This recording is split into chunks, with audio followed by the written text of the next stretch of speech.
are in listen-only mode.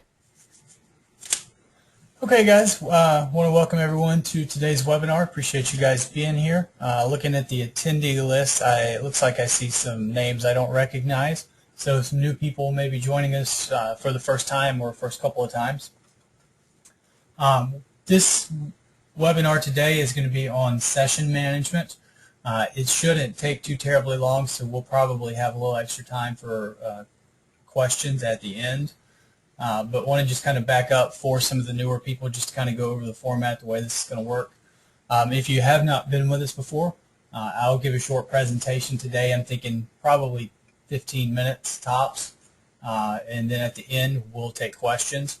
I cannot hear any of you, but you do have a questions box there that you can send me questions.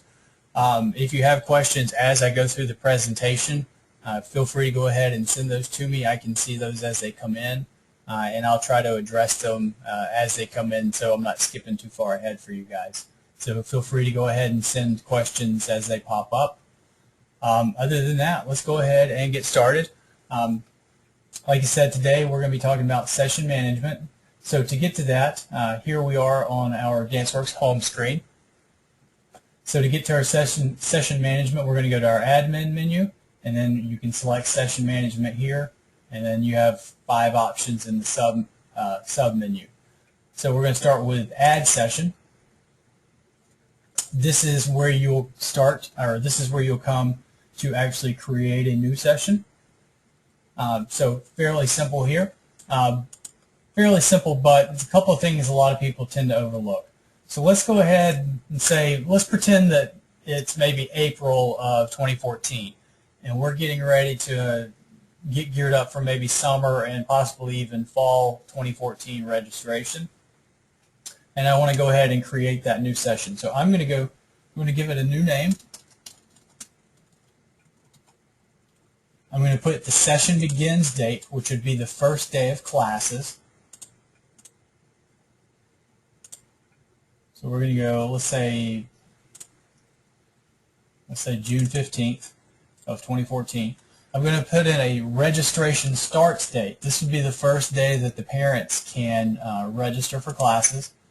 So again, I'm going to say,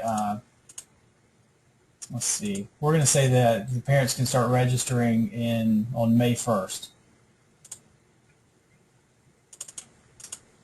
And then I'm going to put the last day that they can register for the session registration ends date. These things are always personal preference to the studio, but let's say I'm only going to take registrations for the month of May, so I'm going to cut it off on May 31st. So if I'm doing this in like March or April, getting ready for that summer, and I put these dates in on May 1st, the registration would automatically become available to the parents, and then at the end of the day on May 31st, so midnight, it would automatically go away, and they would no longer have access to the registration for this particular session. So now when I'm creating a new session, I have 2 choices. I can either create a new session, which is basically just a blank slate, or I can copy an existing session. So let's say I want to copy an existing. When I choose that, it gives me this drop-down menu here on the right. So I'm going to say my summer classes for next year are going to be fairly similar to my summer classes from this current year. So I'm going to select to copy that session. I'm going to copy the classes. I don't want the class notes though, and I don't want the class enrollment, so I'm not going to copy those 2 things. And then I'm just going to simply hit add. And now if I go and look at my classes here, I should have that option here. Summer 2014, and this should be a copy of my class list from summer of 2013, and I can just go in and edit the things that I need to edit. So pretty easy. Now if you created a blank session, you would just have a drop-down menu here, or you would have the name here, and this would be blank, and you would just add brand new classes from scratch. So when you're creating a new session, that's always the question to ask yourself.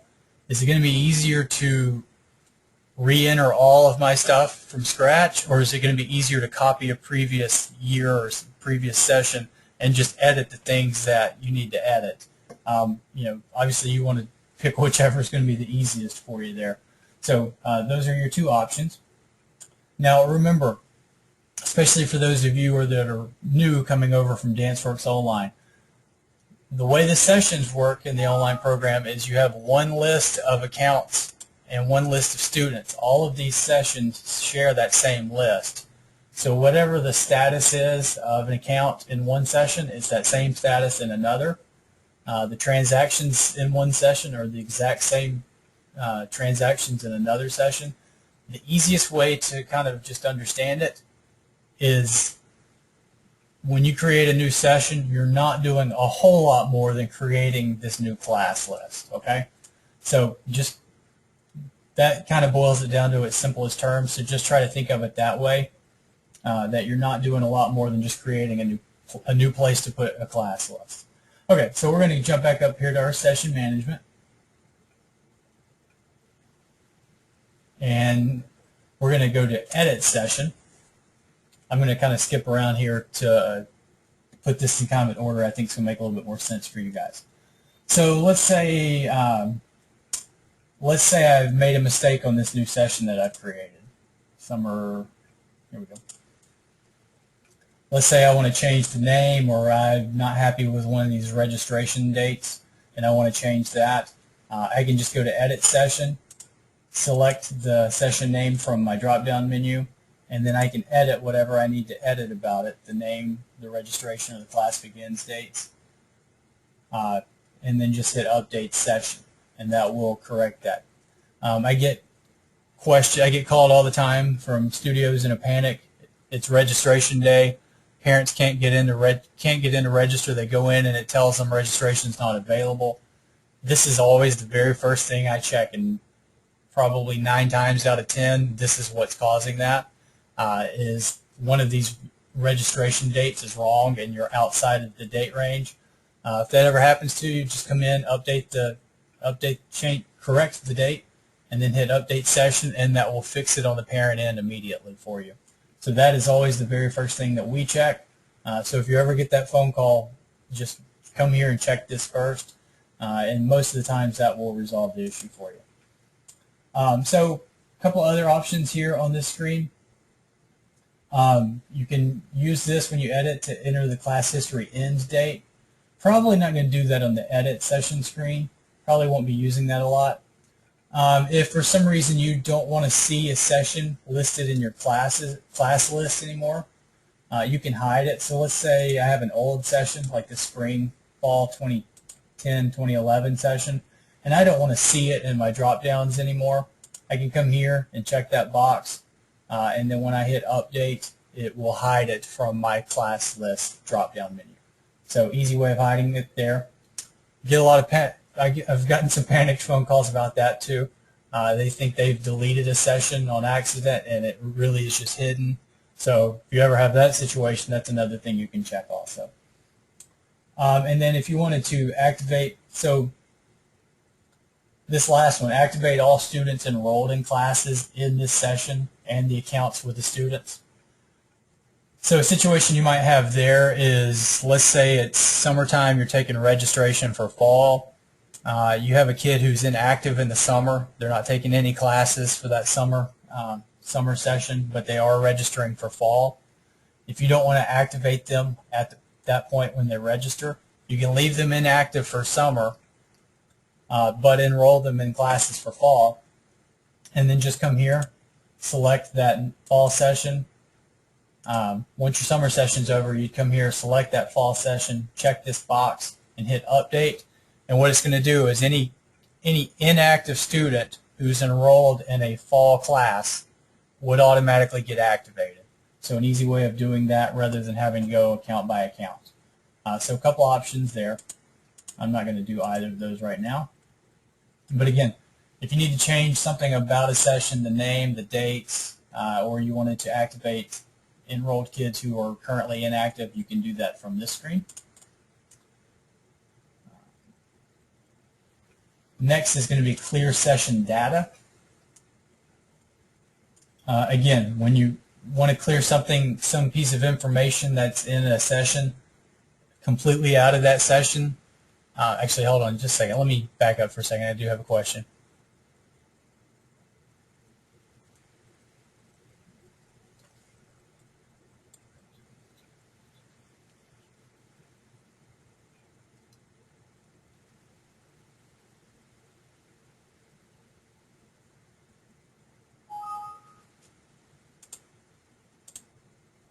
Bear with me, guys. I'm just reading this question. I want to make sure I understand it before I address it.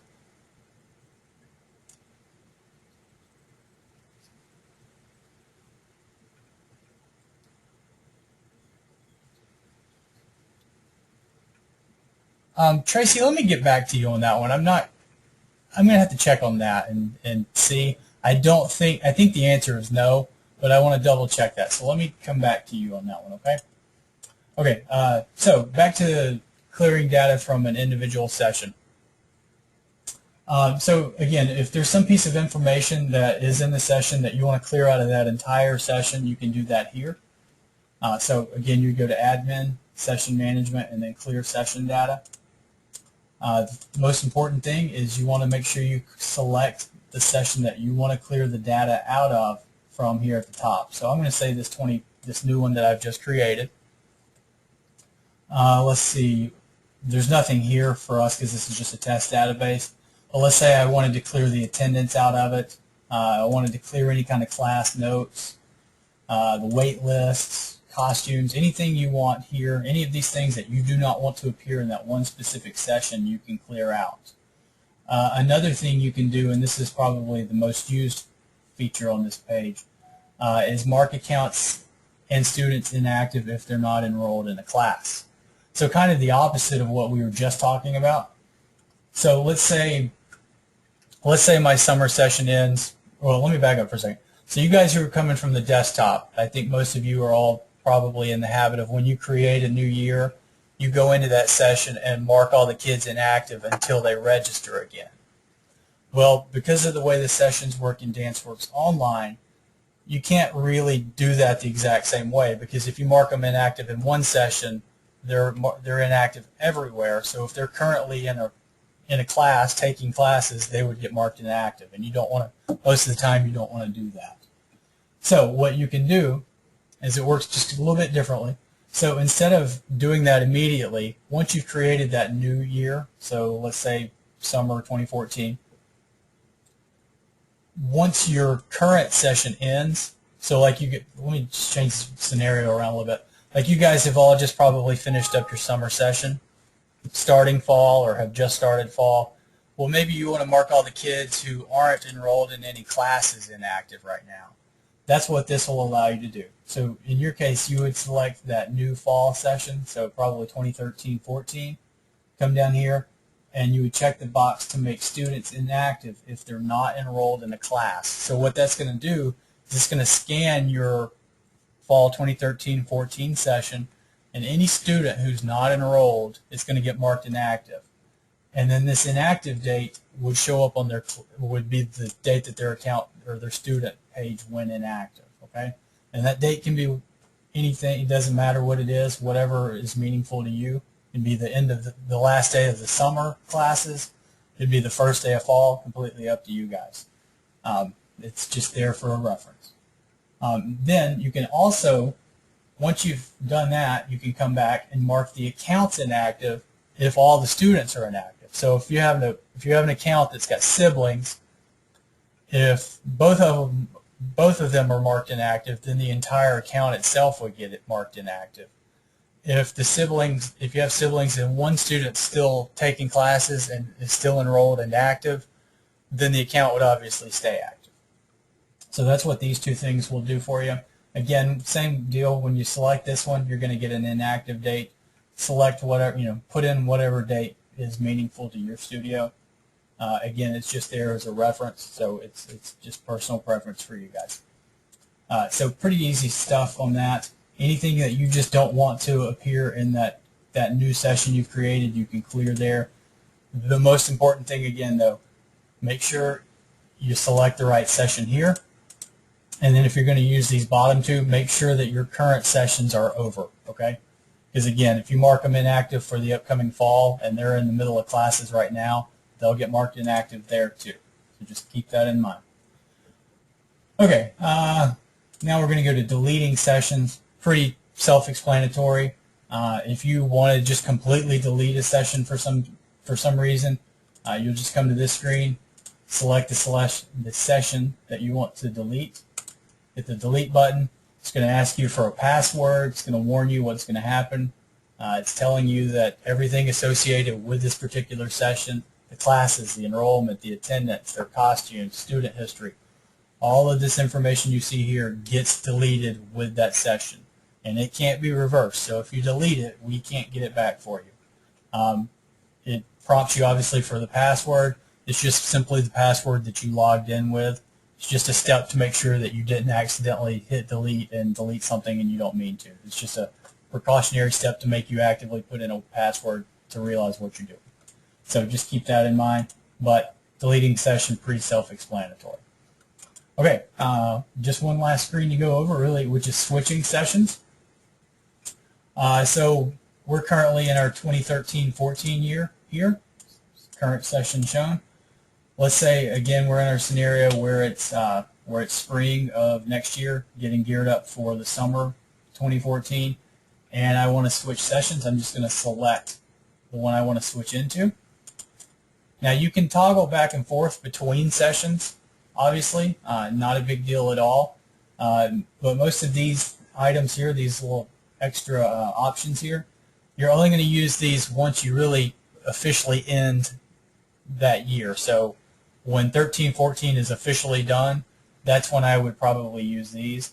If I want to set all the people who have manual tuitions to 0, I can check that box. If I want to, since my spring is over, I want to put in the last day of classes for their class history end date, I would put that here. So, that's probably going to be like, probably, let's say May 15th of next year. So when you pulled up their class history, that would show up as the last day of classes. And then if I want to hide that session from my list, I would just check this bottom box and then hit the change sessions, and all those things will take place. Again, if you're just toggling back and forth for just to look something up, you're not going to want to use these. You can go back and forth without using them with no problem. But once that year is officially over, that's when you would use one or all of those, or any of those that apply to you. I see this a lot. Really, I've talked about being able to bounce back and forth between the sessions. There shouldn't be a huge need to do that a ton. Like let's look at a student here. Okay. And I'll show you what I mean. So currently I'm logged into my 2013-14 year. It also shows it to you at the top.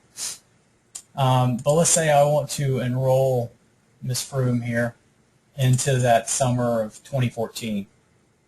So let me select the right one here. I'm going to hit enroll, and I'm just going to enroll her in the classes. So you can enroll a student in an upcoming session without actually having to change the session.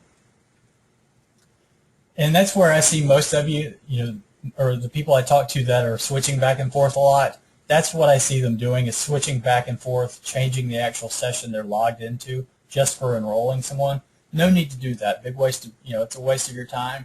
You can enroll them in future sessions without actually changing the current session you're logged into.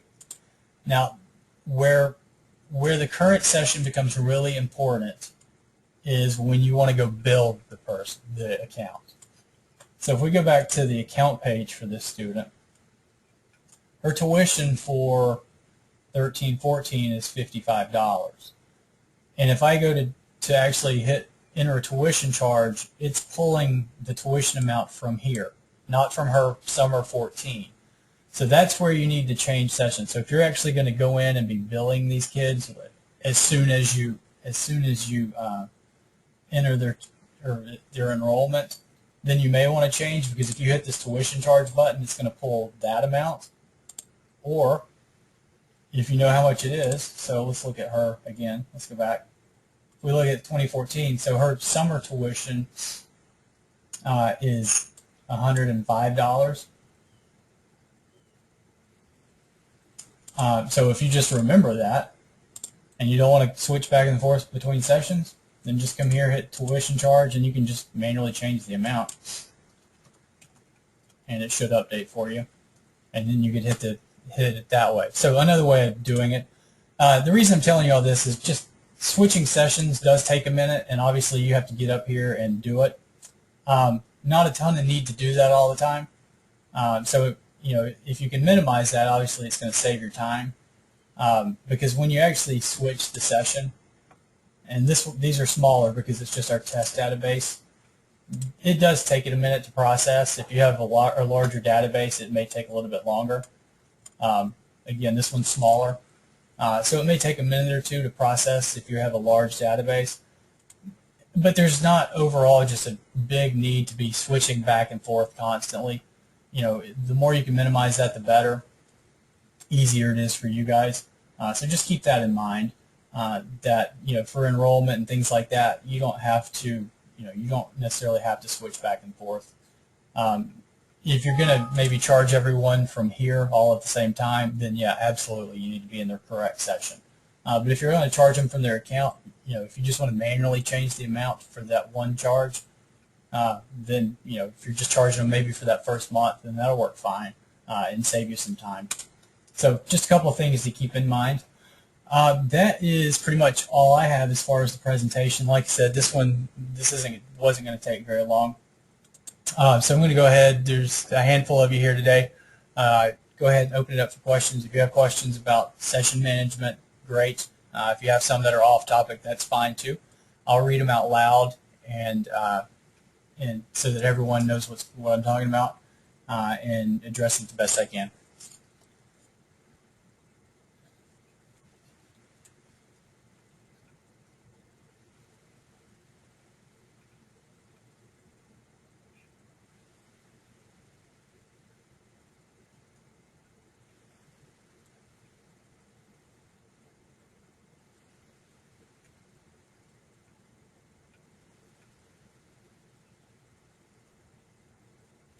Okay. So the first question is about posting charges versus posting an individual charge.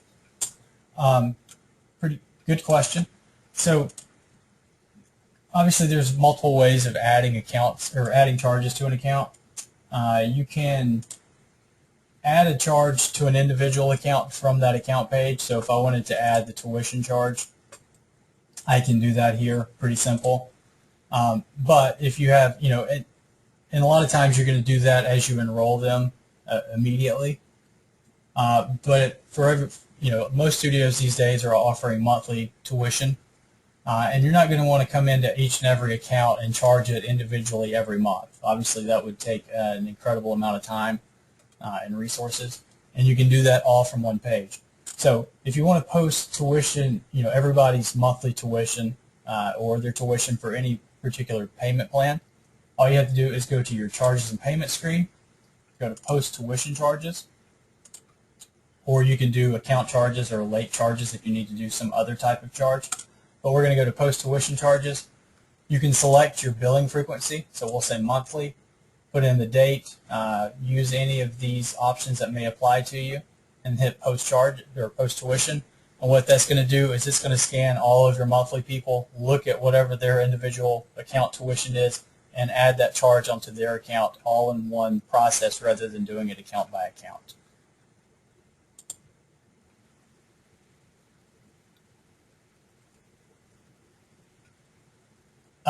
Great question about performances and recitals when in regards to the sessions. That is one of the things that is separate. So the answer to the question is, or the question was, can students from multiple sessions perform in the same recital? The program's not going to recognize that. I mean, you could manually load them in somehow. You would basically have to create a class to do that. So the recitals and performances are separated by the session. So that is a great question.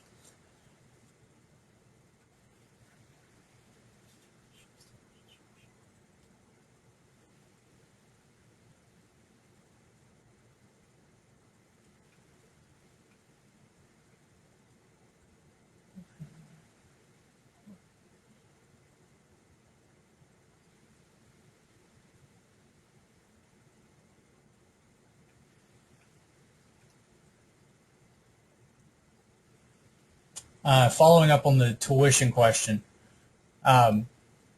this particular studio always charges everybody for the full year, and then people come in and just basically break the payment down and basically they charge the account for the full year, and then the customers come in and make monthly payments. Absolutely nothing wrong with that.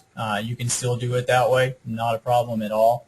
The con, I guess, there is it's hard to see what's past due because you're charging them up front and expecting them, come in and make monthly payments. So it's hard to see what's necessarily past due there. But really, if that's not a big deal to you, then there's no problem doing that at all. The parent can actually still go online and pay only a portion of that. So they're able to do that. So not a problem, really not a problem at all.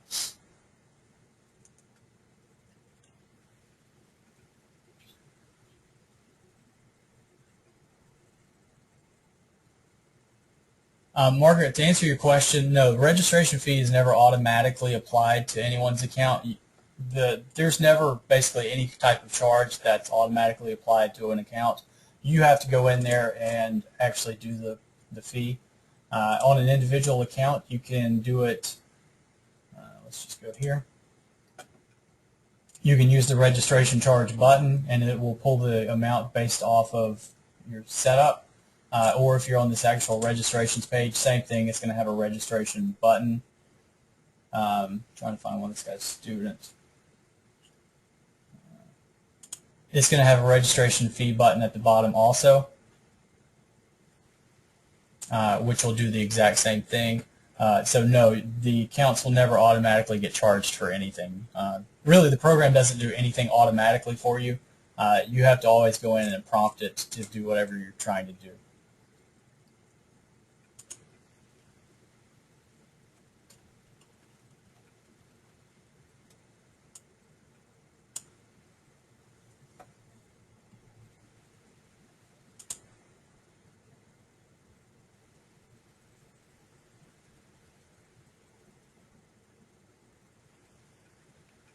Okay, great question. Great question. Transactions. So a lot of you guys who had the desktop prior to DanceWorks Online are probably in the habit, when you create a new session, I mentioned earlier that most of you go in and mark everybody inactive. Another thing a lot of you do is go in there and clear out the transactions. Some of you do just the paid transactions. Some of you delete them all. I should have addressed it, and I'm glad that you brought that up, Charlie. So if you need to clear out transactions, it is going to be a little bit different in the online program. To do that, that's not going to be under session management. That's going to be on the clear data screen. So to get there, you're going to go to admin and go to clear school data. And then you have options here that you can clear. Now it clears it out of the entire database. Remember, whatever their transactions look like on one page, they look exactly the same on another. Or I'm sorry, whatever the transactions are in one session, they're exactly the same in all sessions. So keep that in mind. So if you want to actually do transactions, you can do that. You have two choices. Really only one. You can do all transactions. So you're going to delete every transaction prior to a specific date. So whether it's paid, unpaid, you're putting in a date and telling it to delete every transaction before that date. Or you can do voided transactions, which are just the deleted transactions. And again, you can do those before a specific date also. So that would be how you would clear the transactions in the online program. Just remember, it's everything before whatever date you choose. And then let's see, what else is on the screen? If you want to clear account notes, account groups, so if you have maybe at the end of every year you go in and you want to delete out the group codes, you can do that here.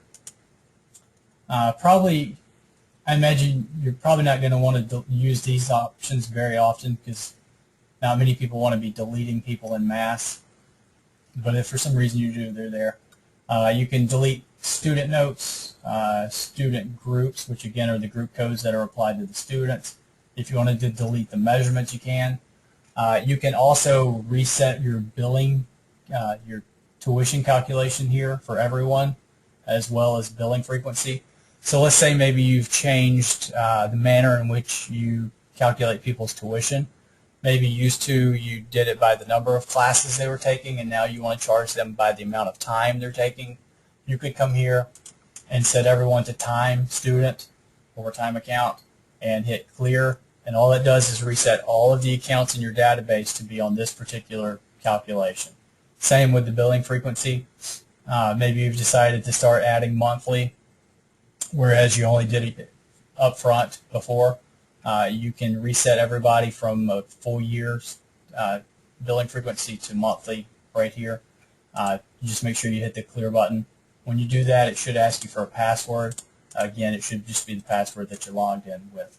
So great question. Glad you asked that.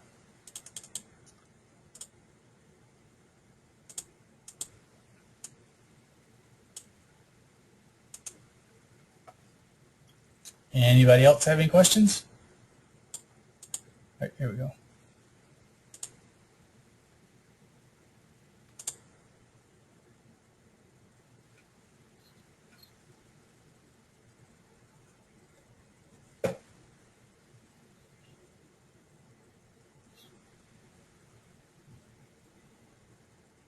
Bear with me just a second, guys. Just reading some of the questions here.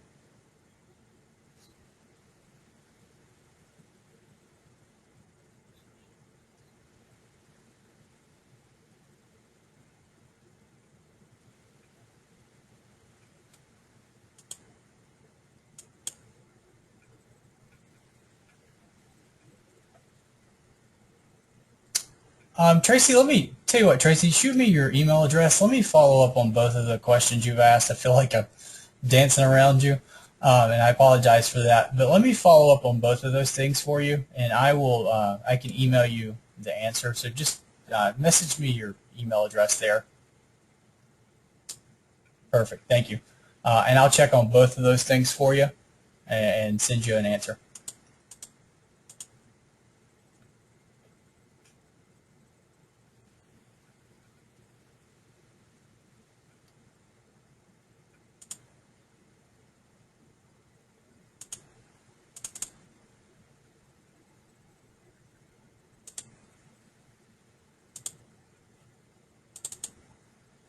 Brianne, same to you.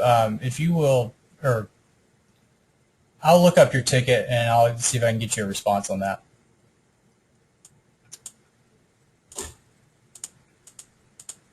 Okay, anybody else? Looks like questions are slowing down. Give you just another minute to get any last minute ones in there.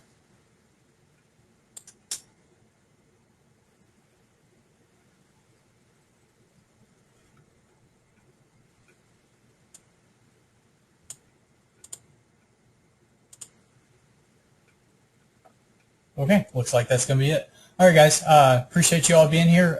We will post the schedule for the rest of September early next week, probably on Monday, as far as the webinars for the rest of the month. And then we'll send out an email for sign-ups. Again, appreciate you guys all being here. You guys have a great weekend. Thank you.